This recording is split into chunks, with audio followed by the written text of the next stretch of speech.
It is the Final Word Cricket Podcast, Season 17, Episode 19. I'm pretty sure it's Episode 19. It's the 13th of January, Monday morning, top of the morning to you, Jeff Lemon. I'm Adam Collins. I'm back in London where it's crisp and cold and sunny and all those nice things that I'm able to refresh after the Border Gavaskar. You're back in Melbourne. Hello to you. Hello to you, the wisdom and experience of Crash Craddock on a Monday morning. Here we go. It's not a Monday morning here. It's a Monday night here. It's been steamy. It was stinky hot over the weekend, and then the thunderstorms came in on Saturday and then on Sunday again. So it's been all over the place. But I think it's going to clear up for us to get the second Women's Ashes game on Tuesday at the Junction. And, you know, it's summer in Australia, which means it's erratic, it's moody, it changes its mind a fair bit. There'll be hot days and rain days and all the rest of it coming up over the next few weeks. But it's better than winter, so I'm glad I'm here. It's a nice, I think it's a lovely time of the year when in Melbourne you go just beyond the test matches with the men and you get into the Aussie Open tennis, and that's running alongside the pointy end of the Big Bash, and that's added to by the Women's Ashes this year. So it's a nice, like, you know, you feel like you're in that sporting capital thing that we often, it's a cliche, but we often talk about being from Melbourne. But it really feels that way in the last couple of weeks of January. So enjoy that, lap it up. We've got a really busy show. This is going to be a show where we make up for lost time because we didn't get a chance to record a weekly last week because we were doing our live show. We were doing our Border Gavaskar wrap-up. I was flying back to the UK, reacquainting myself with the kids after a couple of weeks. Had a story time dropped out. We did do a story time that's going to come out on the weekend. We dropped out a story time in that window as we did a Final Frontier rep with the Kolkata Test of 2001, which a lot of people enjoyed hearing back from Mike Kaspovich there. So we've been busy, but in different ways. But that means that we've got about 2 weeks worth of stuff to get through. So it's going to be an agenda that we try and whip through quite quickly. It'll include, initially at least, a conversation about the women's game around the world, the Champions Trophy, the Australian Test squad for Sri Lanka, England's Champions Trophy campaign, which will see them play Afghanistan, some conversation around that during the week. A couple of veterans have retired from international cricket and plenty more besides. But before we do all of that, two things, Jeff. One, the ad-free feed. I feel like we do a bad job of promoting our own things. People often say to me, why do I not know that we have Final Word T-shirts? That's on us. Why do I not know that there's an ad-free feed if you join Patron? That's also on us. So, Jeff, do the heavy lifting here. Tell people why they should join Patron, all right? Well, a lot of reasons. One, massive year coming up, Sri Lanka Champions Trophy. India go to England for 5 tests. There's a Women's World Cup in September. There's a test tour of the Caribbean. And then we get into the Ashes in Australia at the end of the year. So going to be massive. We need support. This is how we make the show, is by people jumping on. 2, we went up to 708 supporters on Patreon, so leveled up with Shane Warne, which we've done a couple of times. We've hovered around that area for a while, but, you know, we want to push conclusively past that number, so it'd be nice to get a campaign going. But 3, let's do some goal setting. I feel like back in let's do in the pandemic. We did that thing where we were trying to pass Bradman's 334 or something. I remember early days, and there was a Lara 501. Let's do some goal setting. So what are we? 708, did you say? So if we're there, why don't we try and hit Murali? I mean, this might be ambitious, but let's show some ambition. Murali, while we're in Sri Lanka. If you've been listening to the Final Word for a long time,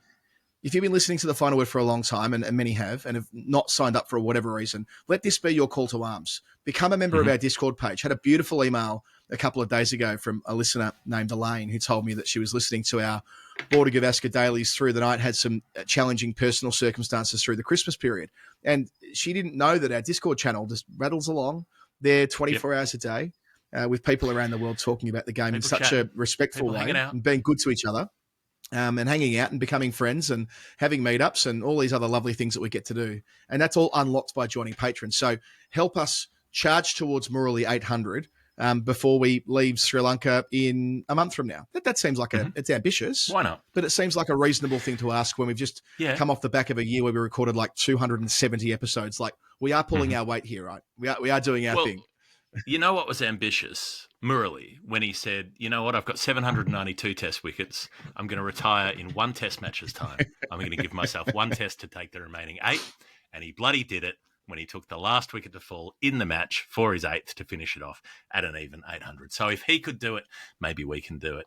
It's a lot of fun Yeah. to get involved with people online. We're playing the game in Sydney at Birchgrove on January 26th. I've already got about 20 people trying to play in the final word 11 that we've got to try to somehow shoehorn into some semblance of a cricket team. There are more people coming down. Keith Bannerman is coming down to set up a lounge area, which he's naming the Milk Bar. There's going to be live streaming of the game. Like, all of this stuff is going on. These are all things you can get involved with, and it's a good time. Great. So jump on, be one of the 800, forget the 300. We need 800. See if you can surge towards it. And the bit that we didn't mention is the automated ad breaks that some people find annoying. You don't have to have them. You get on there and then you get the feed without those ads. So it's time. Be part of it. And some other bits and pieces. There's some really exciting cricket team stuff coming in the UK over the summer. And we, when you've got a selection problem, you go to the people who pay their fees, right? Like, that's how it works in every cricket club around the world. Mm-hmm. Selection meetings, if it's one player or another, if someone's paid their subs, they get picked. So it will apply with a game that I'm working on for us in the middle of the English summer. I'm not going to announce it yet because that'd be premature, but I'm pretty confident I'm going to nail it. And if I do, if you're a patron, you've got a much better chance of being selected than if you're not. So let that be motivation for you, you English listeners out there. One of whom is Guy Hornsby, by the way. Guy has been the most generous and kind listener and part of our Final Word community in the UK since the get-go. He was one of our OBO correspondents, I don't know, a decade ago, Jeff, or something like that, when it all began, and he turned 50 last week. So he's been in the Final Word 11s over the years. His brother Dave helped us organise the Final Word games in Melbourne the last 2 years as well. So Guy Hornsby, happy birthday to you. We value you, we see you, we respect you, and we love that you're part of what we do. And another thing that we're all doing collectively is going to Edinburgh to run either marathons, half marathons, or the 10K. That's happening at the end of May. Get involved with that part of what we're doing. We need people to run because we want to get a big Final Word contingent there. Get involved, sign up for the run, help us do the fundraising. I went out today. I did 7Ks today. I hated every minute of it. I hate running. I do it because I have to do it, but I know I've got to do 10Ks in Edinburgh, so I'm like, I need to start building up to it. And you know what? It's gross. A lot of people don't like it, and that's fine. You don't have to run. You can also just come and be supportive and help us do the fundraising and so on. But if you want that bit of motivation to be involved, whether it's 10K, 21K, 42K, or beyond, if you want to be like Haley and be a complete lunatic and try to do all of the runs, you can do any of those things from the very beginning to the very end. So get in touch with us if you want to run in Edinburgh. Yeah, loads of time to get ready for it, but not necessarily loads of time to sign up, especially if you want to run the marathon or the half. Like now, I can't stress this enough. Now is the hour. Don't wait.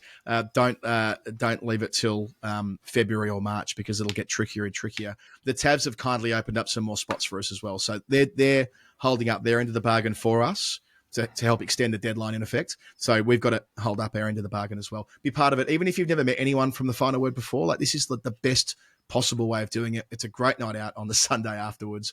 We do a lot of things from the Friday night all the way through until the Monday morning.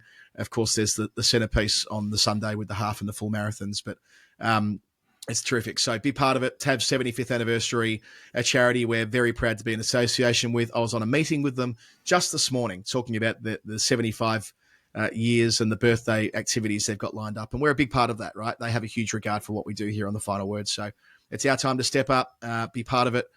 On the 25th and the 26th of May. And believe me, and I don't mean this to slap you, to have a crack at you, Jeff, or anything, but anyone who knows Jeff, if Jeff's running 7Ks, that's a lot of kilometres by the standards of most, I would suggest. I'm subtly making the point, if Jeff can run that far, you can certainly run that far. Almost even any if you only human started being can do it. Yes. if I can do it. Your words, not mine, but that's kind of how I feel as well.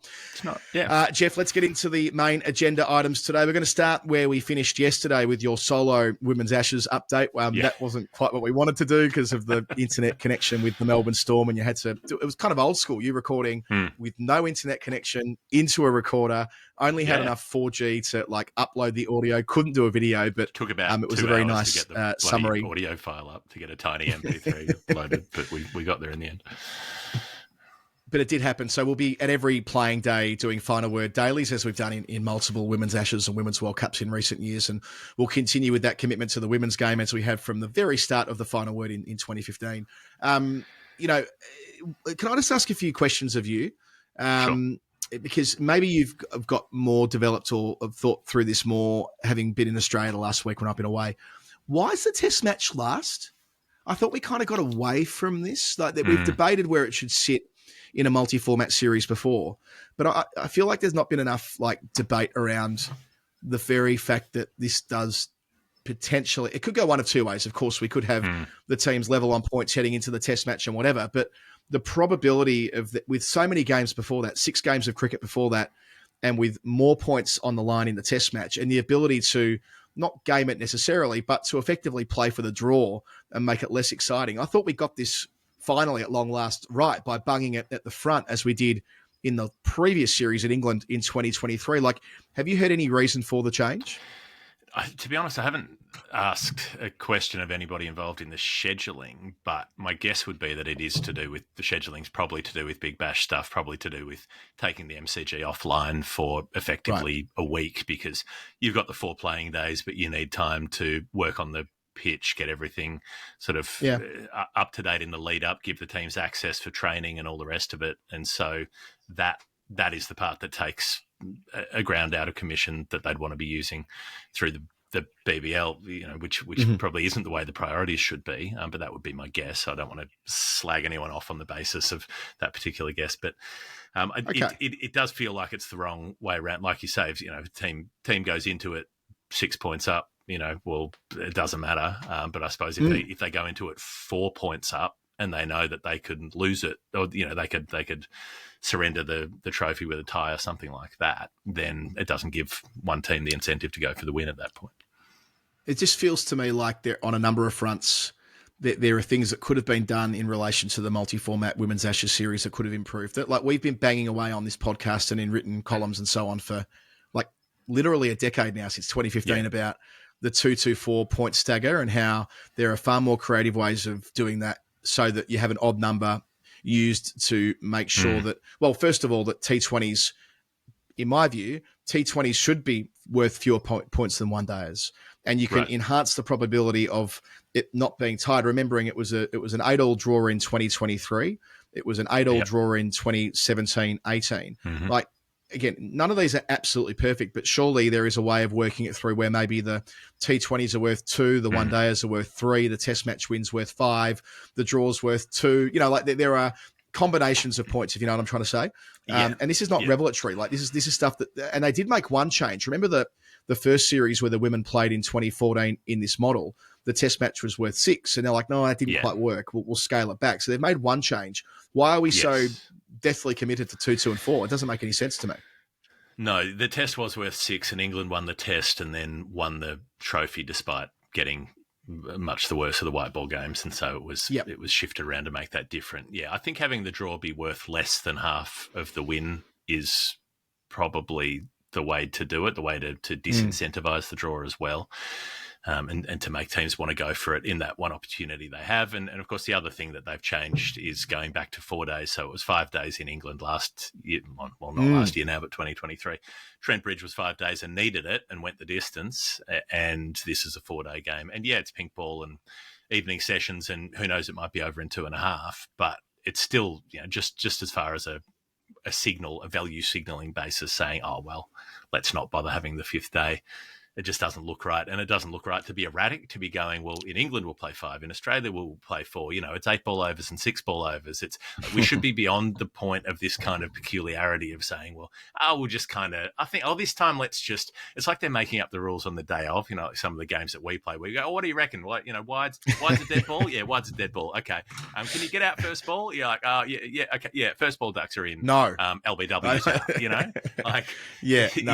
well, it's certainly in the games that you play at Birchgrave when you've got the can't get out first ball, isn't it, in that game, as opposed to other games that we play. But yeah, like I agree. It does feel a bit like that. And the other thing, this will sound counterintuitive, right? Because I in theory want to see all the price signals and all the market signals be about improving and strengthening and growing the women's game.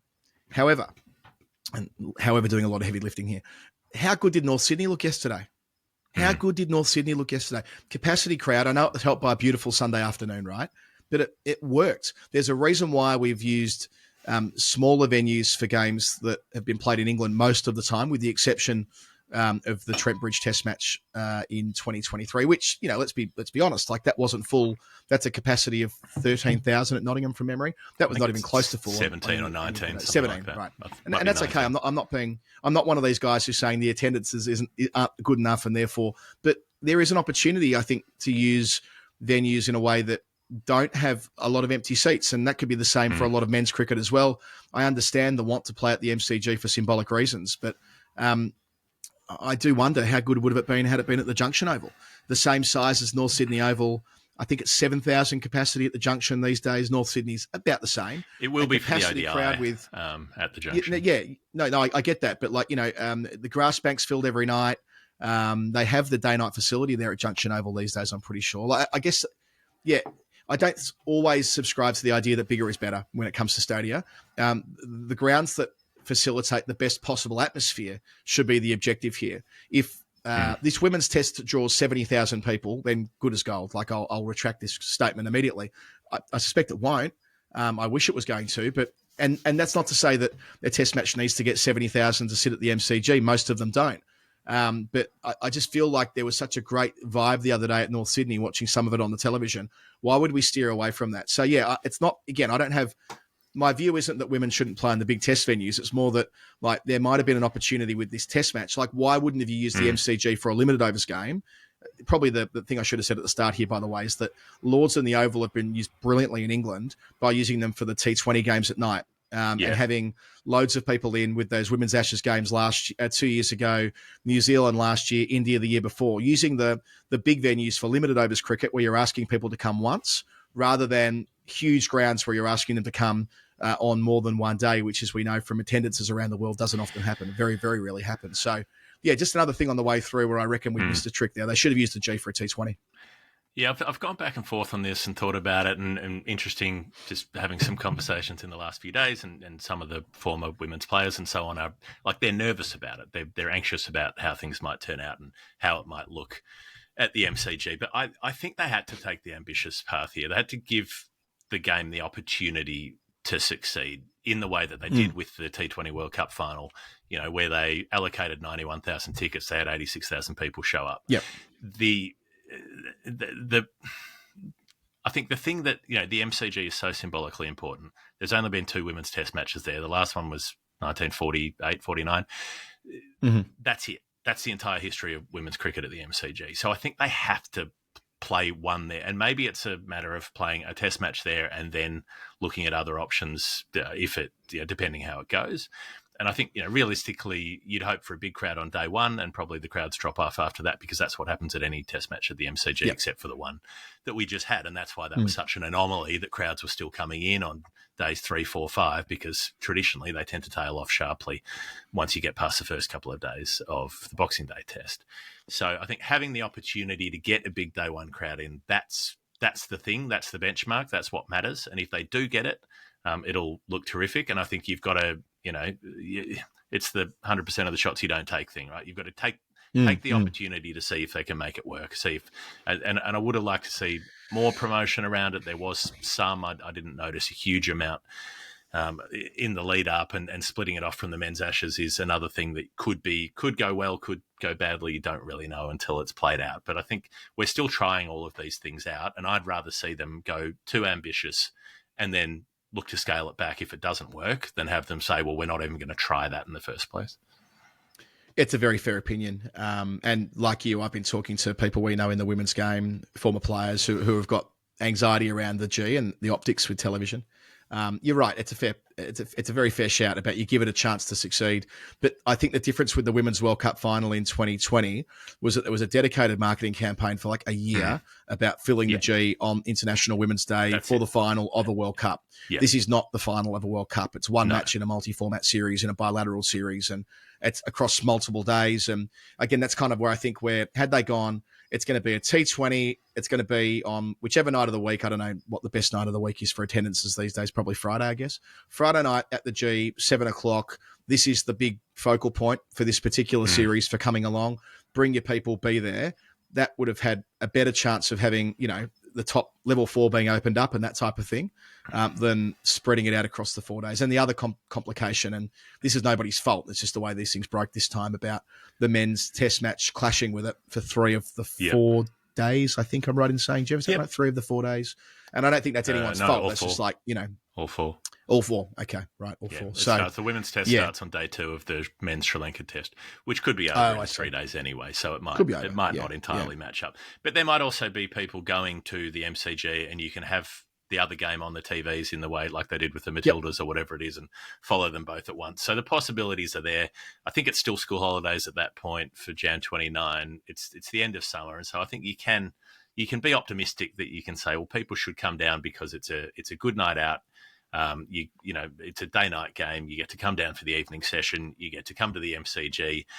You're not being stung as hard for tickets as you are for the men's test, and why not come and be involved? So, I'm optimistic, and I hope it goes well. Yeah, look, this comes from a place of love as well. I don't want to be misrepresented by people who take this out of context. I would love, you're not going to find anyone who wants them to fill the G more than me. It's just more that I feel like there might have been had the scheduling been done in a slightly more savvy way, had the test match gone first, and been done at, say, North Sydney or the Junction, and used the MCG later in the series for a T20, I reckon they could have got the best of both worlds. Play the test at Adelaide, that might have been, they turn out so hard for cricket there. They do and they don't, though, right? Because the Women's Big Bash finals that have been at Adelaide Oval have been terribly attended. So it's not perfect yet. We all wish it were perfect. We all wish attendances were equal across the board, but we're not at that point yet.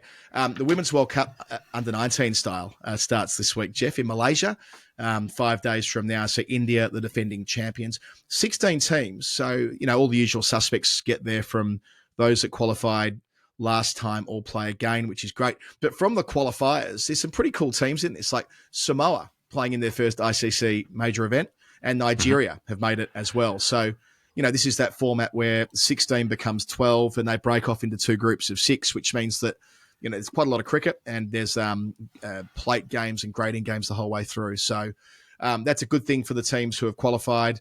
India is so strong at underage level. Take this as example of that. In the under-19s Mumbai team during the week, Ara Yadav made 346 not out, and she's not even in the Indian 19 squad. Now, she's 14 years old, but if she's making triple tons in the 19s for Mumbai, she'll be one to watch, Ara Yadav. So remember the name. Remember the name. Well, there's a few coming through. So India women have been playing Ireland in Rajkot. They've played a couple of ODIs there. And the Irish have sort of done okay considering the mismatch there. So Gabby Lewis made 92 opening the batting in the first game. Leah Paul made 59. I hope that they nickname her Chandas Paul. Give her a Sean the Paul bit.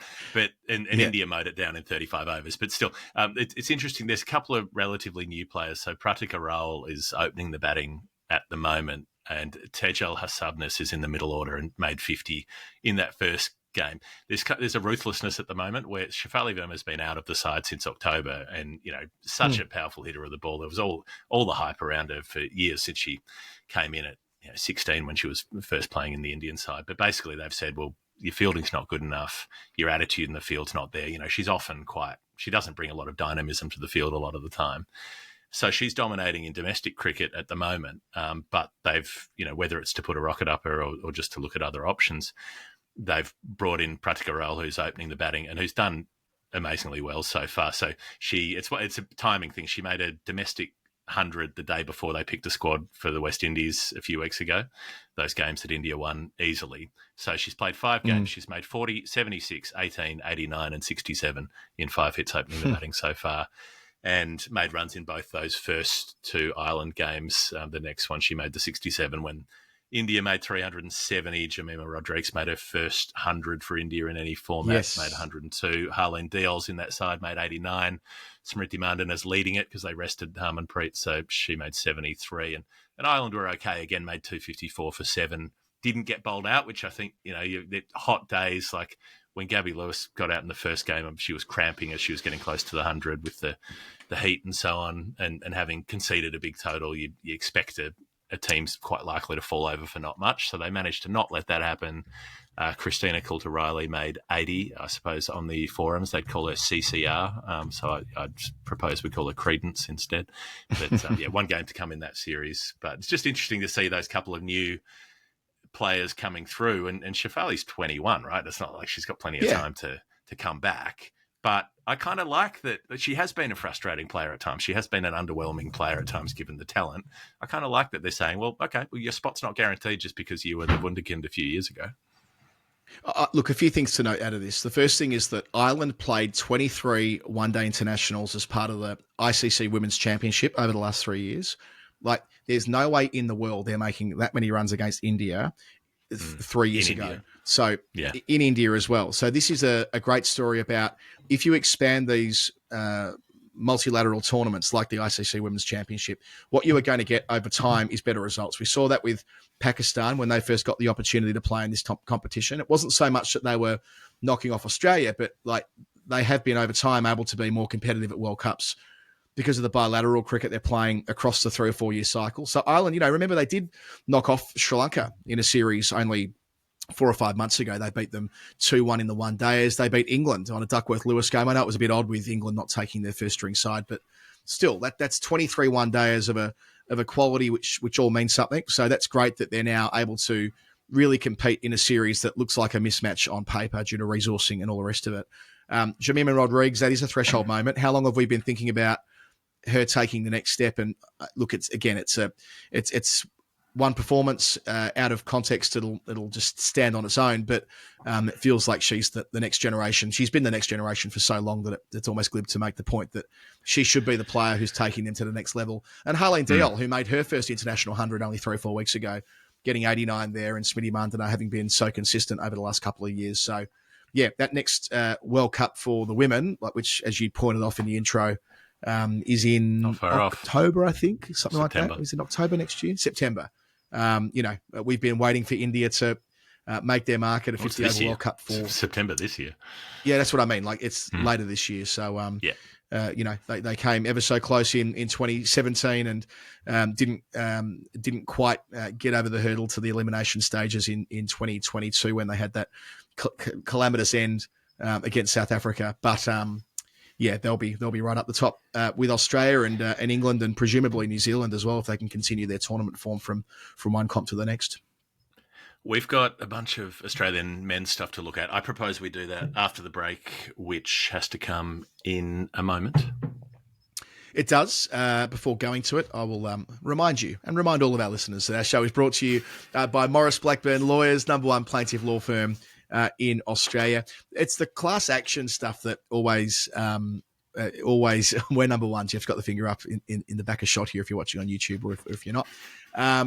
It's the class action work they've done. They've been able to collect more money for people in those situations than any firm around the country. So the social justice cases they've taken on over the years, the work they did after the Black Saturday bushfires is an example of that. So a law firm that's always putting working people first and also often work on a no-win, no-fee basis most of the time.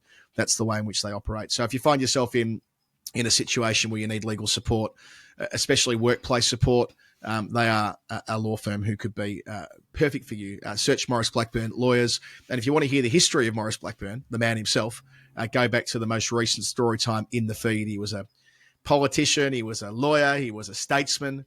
He was anti-war. And then he set up his own shop in 1919. And over a century later, people are still doing that work in his name. Maurice Blackburn Lawyers, Australia's #1 plaintiff law firm. Have a look. It is the final word. It's season 17, episode 19, maybe, if I remember rightly. You might be somebody, if you're on the internet, who needs a VPN. You might be someone who doesn't have one yet. A lot of people listening to this show do have one because they listened to our advice that NordVPN was the way to go, which was actually true because we were both already using it before they got involved with the show. But most critically, sports and entertainment, that's the thing. That may be the niche that is most relevant to an audience here. The VPN being the thing that lets you appear as if you are wherever in the world you want to appear as far as the internet knows. So when the internet tells you you can't do this because you're in this country and only people in this other country can do that, You say, aha, you walk out of the bar and you come back in with a false moustache on and you say, hello, it is me, a person who is now allowed to be here. And then they'll serve you. That's how it works. It's fundamentally a disguise-based scenario. But if you want to be able to access all the streams and the content from home, or the content you picked up when you were away that you now can't access because you've come home. It's always confusing for me because I'm sort of based in several different countries at the same time. So what's actually home? Hard to know. Wherever you go around the world, you can access the same stuff uniformly. You can switch your virtual location anywhere to access whatever you want from whatever other country. And you can also get access to social media and things like that might be banned. You might have a country that goes, we don't like TikTok. You can't use it. Well, okay, get your little VPN, switcheroo to another country, away you go. And then you can post a 59-second clip of you and your dad doing a dance. These are the things that are available to you. NordVPN is the way to go. Yeah, so this struck a chord when we were talking about this. It must have been around Christmas because I talked about the Gavin and Stacey finale and only being able to watch that due to my NordVPN. And Theo Dropoulos, who is an outstanding journalist based in Melbourne for Channel 7, he's been reading the news over the summer, big Theo, famously fielded for Australia in a test match. He was the sub fielder, dropped a catch, took a catch, does the rounds on YouTube regularly. He came up to me in the press box at Melbourne and said, and reiterated what I said to him, or what I said on the pod, rather, about it being a beautiful finale and absolutely perfect at the very end. I won't ruin it for anyone who hasn't yet watched it yet, but that was only possible because of my NordVPN. So TFW is it goes nordvpn.com/TFW. Unlock the discount. You get the 30-day money-back guarantee, which you won't need anyway, because once you've got it, you're set and forget from there. And it'll mean throughout 2025, you can be where you need to be when you need to be there.